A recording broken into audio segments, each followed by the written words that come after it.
ये है जी देवा बहन का घर। ये यतीम बच्चे हैं, ये छोटे छोटे। अस्सलाम वालेकुम बेटा, कैसे हो? अस्सलाम वालेकुम जी। बाजी पर्दा कीता वा, आ जाइए। अस्सलाम वालेकुम जी। बाजी पर्दा कीता वा, आ जाइए।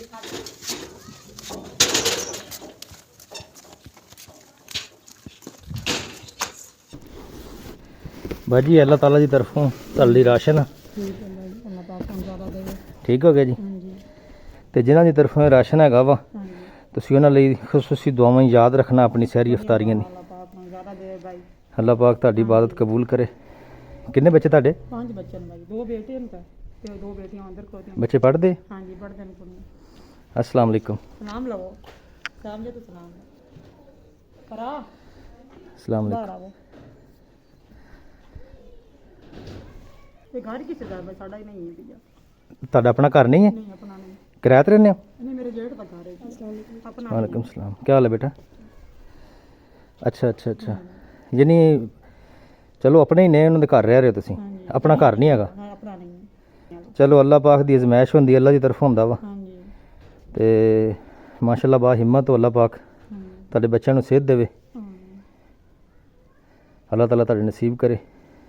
खाना सही मिल रहा ਤੁਹਾਨੂੰ सारी टाइम? हां जी सही मिल रही है भाई। ठीक हो गया। अल्लाह पाक ਤੁਹਾਨੂੰ ਜ਼ਿਆਦਾ ਦੇਵੇ, ਤੰਦਰੁਸਤੀ ਦੇਵੇ। ਇਹ ਜੀ ਬੇਵਾ ਭੈਣ ਆ ਤੇ ਇਹ ਅੱਲਾ ਦੀ ਤਰਫੋਂ ਇਹਨਾਂ ਤੱਕ ਪਹੁੰਚਾਇਆ ਵਾ।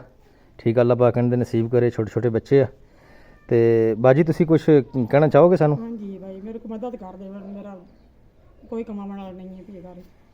ਅੱਛਾ, हाँ जी मैं आप बीमार रहनी। ਕਿੱਦਾਂ ਚੱਲ ਰਿਹਾ ਫਿਰ ਤੁਹਾਡਾ ਸਿਸਟਮ? बस मैं मजदूरी करनी है भाई, को तेरे वर्गा भाई दे गया इस तरीके ना, बस औखा गुजारा चलता भी। ਤੁਸੀਂ ਆਪ ਬਿਮਾਰ ਵੀ ਰਹਿੰਦੇ ਹੋ? हाँ जी ਮੈਨੂੰ ਭਾਈ ਦੱਸ ਰਹੇ ਸੀ ਬਾਜੀ ਬਿਮਾਰ ਵੀ ਰਹਿੰਦੇ ਆ। हाँ जी ਤੇ ਘਰ ਵੀ ਆਪਣਾ ਨਹੀਂ, ਘਰ भी किसी ਦਾ ਵਾ। तो मैं तो सिर्फ बेवा बहन का घर समझ के आया था, लेकिन आगे आके पता चला कि ये बहन बीमार भी रहती हैं। ये छोटे छोटे 5 बच्चे हैं, बेटियां हैं। तो कोई कमाने वाला नहीं, घर भी अपना नहीं। ये इधर साइड पे भाई साहब खड़े हैं, इनका घर है, तो इनके घर में रह रहे हैं। तो भाईजान तामन की अपील कर रही हैं बाजी। इंशाल्लाह मैं उनको आपका पैगाम भेज रहा हूँ, तो जितना मुमकिन हो सका इंशाल्लाह। ਆਮੀਨ। ਤੇ ਜਿਨ੍ਹਾਂ ਦੀ ਤਰਫੋਂ ਅੱਗੇ ਰਾਸ਼ਨ ਤੁਹਾਨੂੰ ਦੇ ਰਹੇ ਹਾਂ, ਤੁਸੀਂ ਭਾਈਆਂ ਨੂੰ ਯਾਦ ਰੱਖਣਾ ਵਾ ਦੁਆਵਾਂ ਦੇ ਵਿੱਚ ਸਹਿਰੀ ਅਫਤਾਰੀ ਟਾਈਮ। ਅੱਲਾਹ ਪਾਕ ਤੁਹਾਡੇ ਬੱਚਿਆਂ ਦੀ ਹਿਫਾਜ਼ਤ ਕਰੇ ਤੇ ਪਰੇਸ਼ਾਨ ਨਹੀਂ ਹੋਣਾ ਇੰਸ਼ਾਅੱਲਾ। ਇਹ ਅੱਲਾਹ ਤਾਲਾ ਦੀ ਤਰਫੋਂ ਅਜ਼ਮੈਸ਼ ਹੁੰਦੀ ਆ, ਕੋਈ ਨਹੀਂ, ਇਹ ਵੇਲਾ ਹੀ ਲੰਘ ਜਾਏਗਾ ਇੰਸ਼ਾਅੱਲਾ। अस्सलाम वालेकुम।